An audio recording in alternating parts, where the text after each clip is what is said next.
Hello, welcome back to the fourth installment of Barber Diaries. It is currently Saturday the 17th and I have sort of missed a week. It has been pretty busy in my personal life. I had a massive weekend and then there's been a few things going on in the shop which meant I couldn't really find the time to come in here and film this. So here we are a little bit late, but what I want to talk about this week is Instagram. Currently at the moment I have two Instagram pages, which is my personal and my business.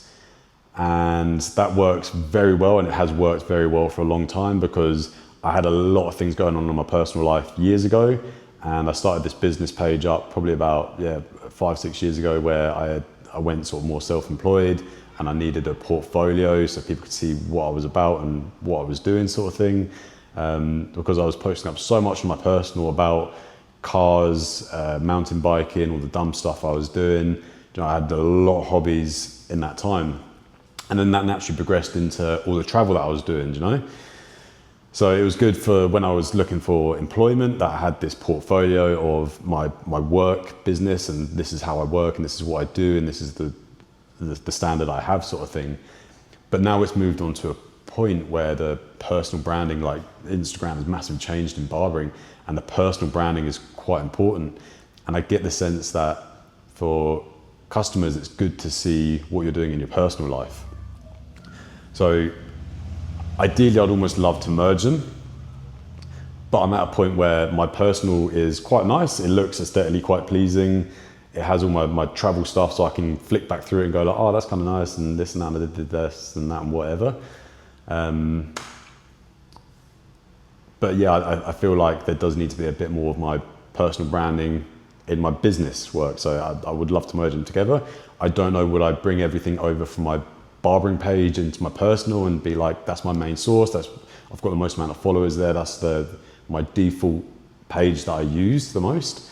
But then again, my business has a lot of old customers from many shops ago. It's got obviously all that content on there. If I move that all over, I'm gonna almost lose all that personal stuff, all that travel. So I don't really know what the right answer is at the moment. Maybe I'll just start posting up personal stuff on my barbering page, just start integrating that a little bit more, and maybe use my personal Instagram less and less and just have that as a bit of a memorabilia.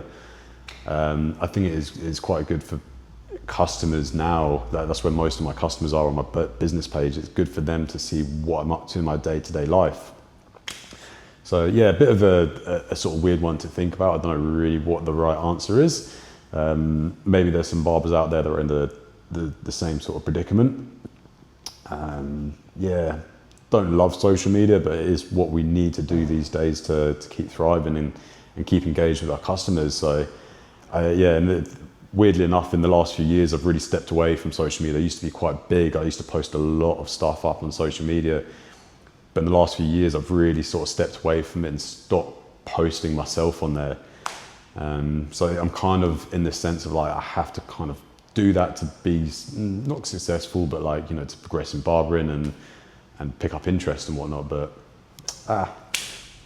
who knows what the right answer is. But that's today's or this week's thought. Let's see where that progresses, and I'll be back in probably either tomorrow or Monday to film this coming week's installment of the Barber Diary. So yeah, that'll be all for this week.